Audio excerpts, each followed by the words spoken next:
Hello, 8th grade. Let's go over your IXL assignments today. This video is going to show you some examples on how to solve them. So let me share my screen here with you. Okay, so here are the three I want you to complete. These three are already recommended. There's still out there in case you haven't completed them yet. But the three I want you to start working on now are identify linear and non-linear functions, rate of change, and does xy satisfy the non-linear function. So let's start with number 7 here. Identify linear and non-linear functions. So this is very easy. What does the word linear mean? A line, right? So a straight line. So if it's a straight line like this, you know it's linear. If it has a curve in it, it is non-linear. Very simple. Okay, straight line, linear, not a straight line, non-linear. Let's go to the harder ones. Okay, so let's look at this.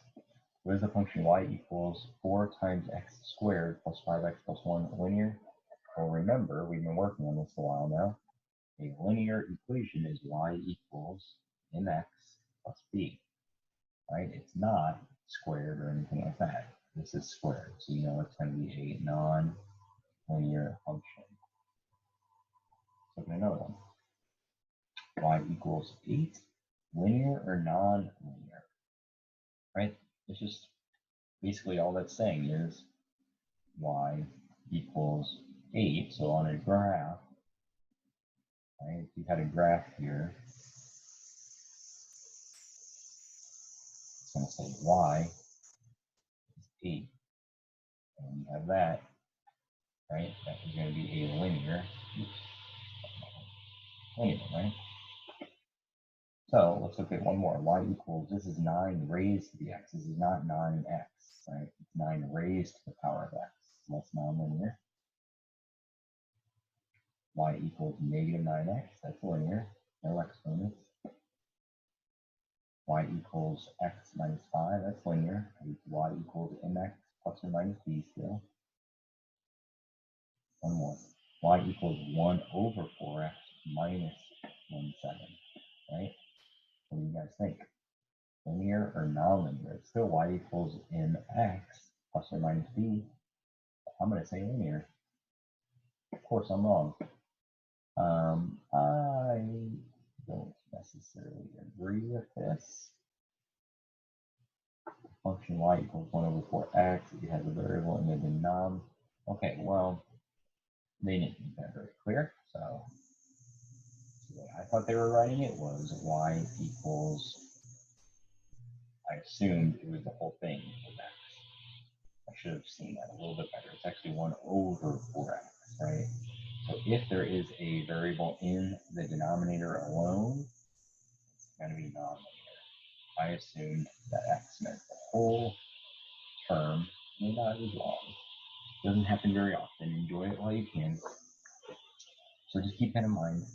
When there's a variable connected to the denominator, it's going to be non-linear. If the variable is connected to the whole term, right, that would be linear. Keep that in mind. All right, so that's the first skill. Let's look at your next one. We'll do one more. I can't end on a bad note. Hang on 1 second. I'm not going to end on a wrong answer. Okay.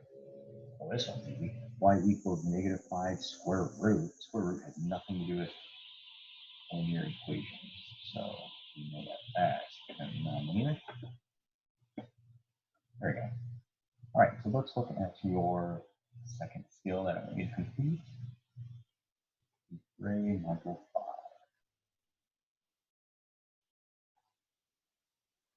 Okay, number 8, right here. Rate of change in tables.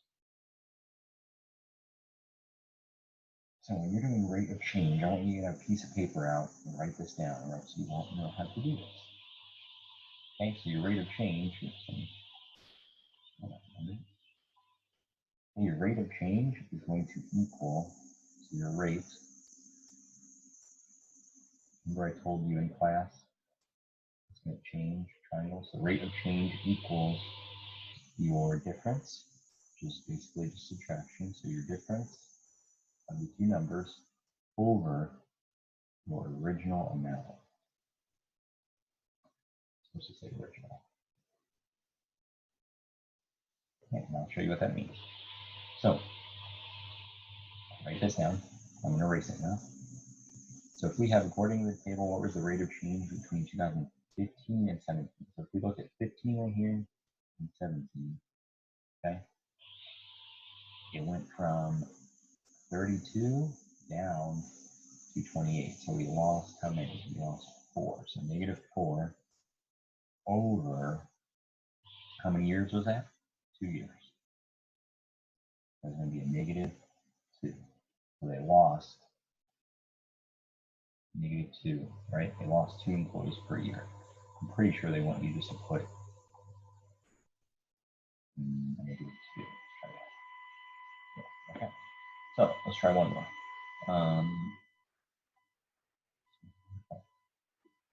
So according to the table, from 2007, right here, to 2011. So they stayed the same, right?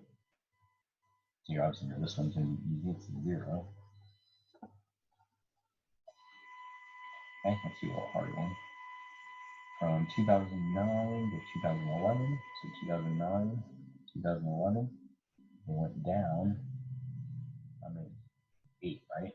They went down 8 in the span of 2 years. So they went down 8 over 2 years equals -4. So it lost 4 days per year. Let's do a harder one.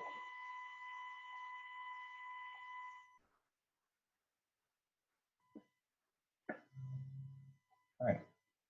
According to the table, what was the rate of change between Monday and Friday? So Monday and Friday. So 764 minus 742. That's the difference, right? So let's do that. 764 minus 742. This is going to be the difference. 22, okay? You're going to do 22. And from Monday to Friday is 1, 2, 3, 4 days. Okay? So 22 divided by 4. How many calories per day? About 5.5, right? About 5.5. It is 5.5. So 5.5. So let's take that. No. Oh, it went down -5.5. My mistake. Man, I need 2 errors in this video. Where's that the last video? We have 2 errors in this video. You describe this video. So it went down 5.5. Okay. Can't end on a bad note. Let's do one more. From Tuesday to Thursday. So Tuesday to Thursday, they went down 6. Okay, they went from 96 to 90, so they went down 6. From Tuesday to Thursday is 2 days. That is a -3 days. Lost -3 loads per day. Okay, there we go. Let's look at your last skill 20-minute I want you to complete.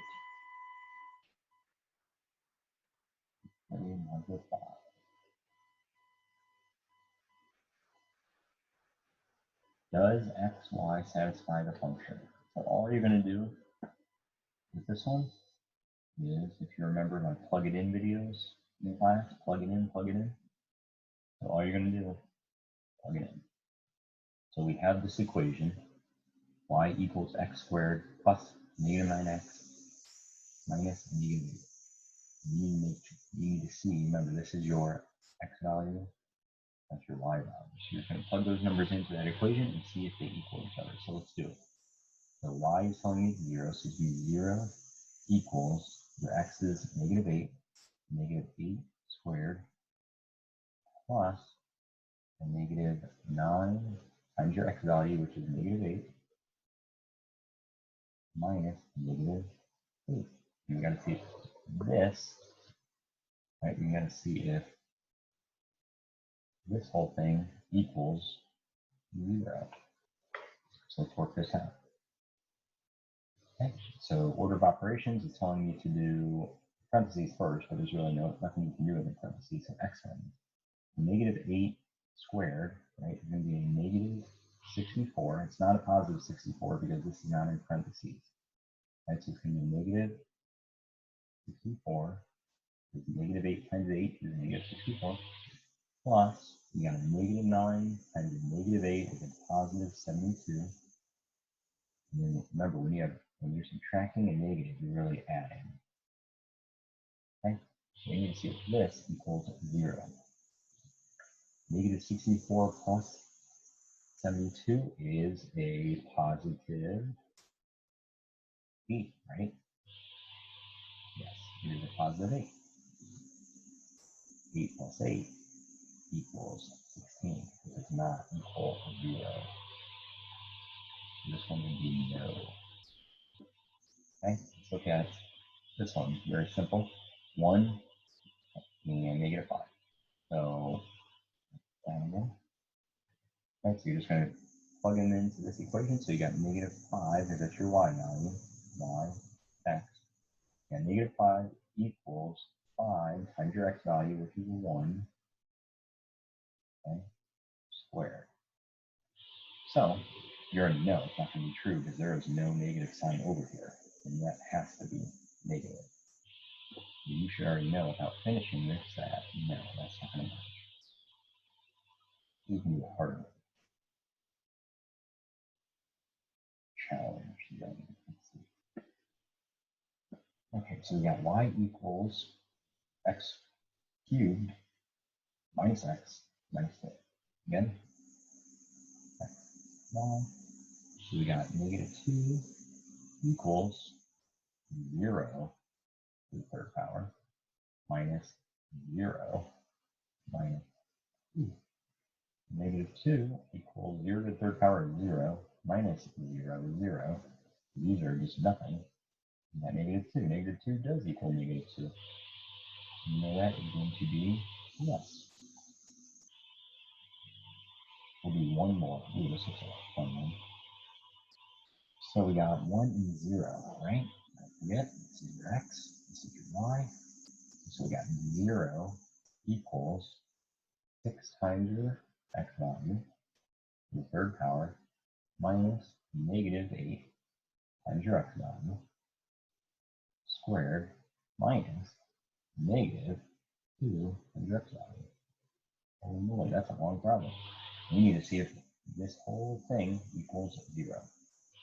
So let's just work on it left to right. Exponents first, right? 1 times 1 times 1 is 1 times 6 is 6. Okay? Remember, subtracting a negative is really adding. We got 1 times 1 is 1, 8, 8, okay? So far, this, we got 6 plus 8. Okay?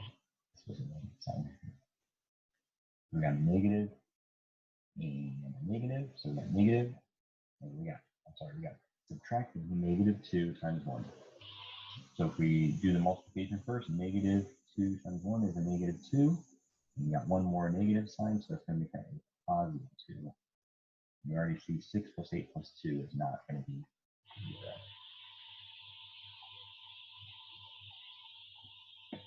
Okay. So I want you to try to work on these. These are going to be a little bit tricky, but you just got to take your time, okay? We'll do one more together. I don't know why, but I'm going to do it in red this time. So 2, 1. So you're just taking these numbers, you're plugging them into these equations, okay? So your y value is 1. X, y value. You got 1 equals your x value, 2 raised to the third power, plus negative 3 times your x value, 2 raised to the second power, plus 6 times 2. Okay, once again, we need to see if this whole big long thing equals 1. So start right here. 2 times 2 times 2 is 8. Okay, 2 squared, so 2 times 2 is 4. 4 times a negative 3 is a negative 12. And 6 times 2 is 12. So we got 8 plus a negative 12, which is a negative 4. And a negative 4 plus 12 is going to be a positive 8, which does not equal 1. There's not been a lot of yeses on this practice. Okay, so there you go. I want you to try to work on those. Let me know if you need any help. Was that your last skill? I can't remember. I'm sure that was your last skill.